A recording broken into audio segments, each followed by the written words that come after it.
Épisode 26, La jetée, première partie. Tout le monde avait vu, tout le monde avait couru, depuis tous les points de l'île. Mus par un pressentiment, une quarantaine d'entre nous se retrouvèrent sur la jetée des marées hautes. Si la marée avait été plus basse, si ça avait eu lieu sur la longue jetée, où il est impossible de se regrouper, de faire petite foule, émeute, ça se serait passé différemment. À quoi tout ça tient ? Presque tous les adultes en âge de travailler étaient là. Quelques vieux arrivaient en pressant le pas. 3 pompiers et quelques membres du conseil municipal essayaient de faire reculer les arrivants, de constituer une sorte de cordon. Françoise avait la radio, elle devait être en communication avec le Zodiac. Je vis la haute silhouette de mon père, les cheveux dans le vent. Parmi la douzaine de pompiers en tenue, certains étaient armés, les fusils pour l'heure levés vers le ciel. Bastien, en uniforme lui aussi, venait de sortir de la cahute de secours 3 grenades supplémentaires, qu'il apportait dans une brouette. Luna et Hugo étaient déjà là. Ils avaient jeté leur vélo contre les barques du sauvetage. On se regroupa. On vit Maxence, pas loin.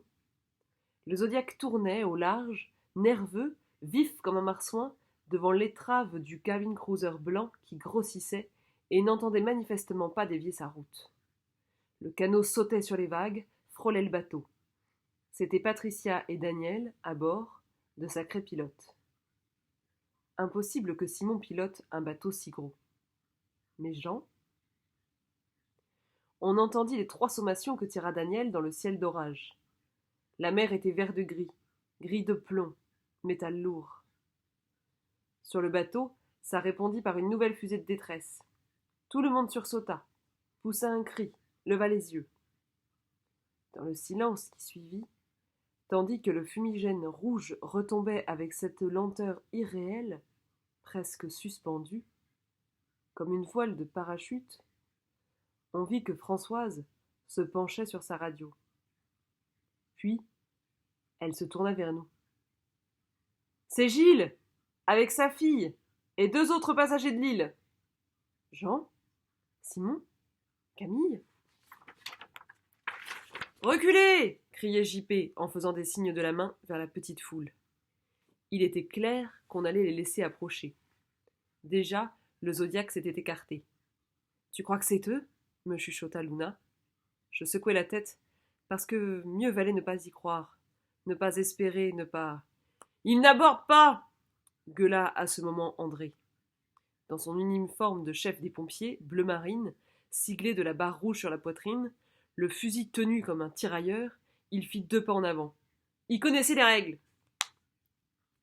Je lus la nervosité sur le visage de Françoise, l'inquiétude sur celle de mon père. Je me souviendrai toujours de cette image, du regard qu'ils échangèrent. Ça avait bruissé dans la foule, et reculé à peine. Certains avaient approuvé André, d'autres avaient secoué la tête, presque de la même façon, pour défendre l'inverse. Je vis que Bruno faisait reculer Jacques, en tenant son fusil devant lui, à 2 mains, comme un bâton de combat. Gilles, ce n'était pas la meilleure nouvelle. Un vrai con. Et il était parti avec une arme. Et André, Jacques, quelques autres, semblaient bien chauds pour empêcher quiconque de mettre les pieds chez nous. Mais quelqu'un de chez nous. J'imagine ce qu'ils avaient pu dire à propos de Simon. Le bateau s'approchait, inéluctable. C'était vraiment une grosse embarcation, luxueuse. J'essayais de voir qui était à bord, mais on ne distinguait pas.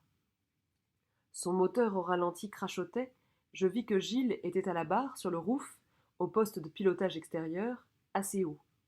Il foira sa manœuvre, le flanc du bateau cogna la jetée. Une femme, jeune, sur le sabord, lança une amarre.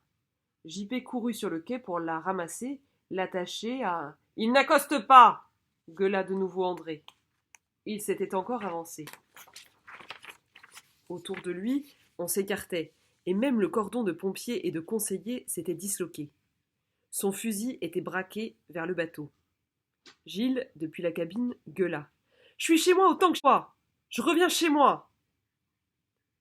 On l'entendit descendre l'échelle, bruyamment, sauter sur le pont. Il apparut sur le pont avec son propre fusil. La jeune femme qui avait lancé l'amarre, sa fille, se plaça derrière lui.